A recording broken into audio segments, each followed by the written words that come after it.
Hello বন্ধুরা, মিম কিচেনে আপনাদের সকলকেই স্বাগত। আজ আমি আপনাদের সঙ্গে শেয়ার করব ভাতের চাল দিয়ে দুর্দান্ত একটা ডেজার্ট রেসিপি। মাত্র 3টি উপকরণে এই ডেজার্টটা খুব সহজেই বানানো যায়, আর এটা বাড়ির ছোট থেকে বড় সবাই খেতে ভীষণ পছন্দ করে। আশা করছি আজকের রেসিপি আপনাদের ভালো লাগবে। তো চলুন দেখে নেওয়া যাক আজকের রেসিপি। ডেজার্ট বানানোর জন্য প্রথমে একটা বোলের মধ্যে হাফ কাপ গোবিন্দভোগ চাল নিয়ে নিচ্ছি।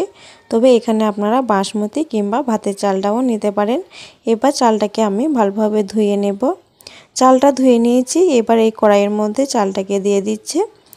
এবার এর মধ্যে আমি 1 কাপ জল দিয়ে দিচ্ছি। এই ভাতটা রান্না করার পর মাড় গালার প্রয়োজন হবে না। চুলার আঁচ লোতে রেখে রান্না করবেন। 7 থেকে 8 মিনিট রান্না করে নেব। 8 মিনিট পর ঢাকনা খুলে দিচ্ছি। এবার ভাতটাকে একটু নেড়ে নিচ্ছি। এর মধ্যে যে একটু জল আছে সেটা দ্রুত শুকিয়ে যাবে। এবার চুলা বন্ধ করে দেব। এই ভাতটা একটু আটালো হবে, যেহেতু মাড়গালি নেই। আজকের রেসিপিটা খুবই হেলদি হবে। এবার চুলায় আবারও একটা কড়াই বসিয়ে ওর মধ্যে 1 কাপ দুধ দিয়ে দিচ্ছি। দুধটা আমার আগে থেকে জাল করা। এবার এই দুধের মধ্যে আমি দিয়ে দিচ্ছি 1 টেবিল চামচ কর্নফ্লাওয়ার। তবে এখানে আপনারা কাস্টার্ড পাউডারটাও দিতে পারেন। কর্নফ্লাওয়ারটাকে দুধের সঙ্গে ভালোভাবে মিশিয়ে নিয়ে চুলাটা অন করে দেব। এবার এর মধ্যে আমি হাফ কাপ চিনি দিয়ে দিলাম। তবে চিনির পরিমাণটা আপনারা কম বেশি নিতে পারেন। দুধটা যখন ফুটে উঠবে তখন এর মধ্যে রান্না করে রাখা ভাতটা দিয়ে দেব। হাফ কাপ চালের মধ্যে অনেকগুলোই ভাত হয়েছে। এবার ভাতগুলো দুধের সঙ্গে দিয়ে ভালোভাবে মিশিয়ে নেব। এভাবে 3 থেকে 4 মিনিট রান্না করব। এবার ফ্লেভারের জন্য 1 চা চামচ ঘি দিয়ে দিচ্ছি, তবে এটা অপশনাল। এইভাবে নাড়াচাড়া করে এটা যখন এরকম আঠালো ভাব চলে আসবে তখন চুলা বন্ধ করে দেব। ভাতটা যাতে দলা পাকিয়ে না যায় সেদিকেও লক্ষ্য রাখবেন। এবার আমি চুলা বন্ধ করে নামিয়ে নিচ্ছি।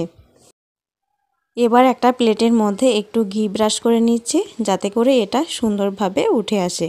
এবার এই প্লেটের মধ্যে গরম অবস্থায় ঢেলে দেব। এটা দেখতে একদম পায়েসের মতো হয়েছে। এবার এটাকে একটু সমান করে নেব। এবার এটাকে ফ্যানের বাতাসে 30 মিনিট রেখে দেব। আপনি চাইলে একটু ঠান্ডা করে নর্মাল ফ্রিজে 20 মিনিট রেখে দিতে পারেন।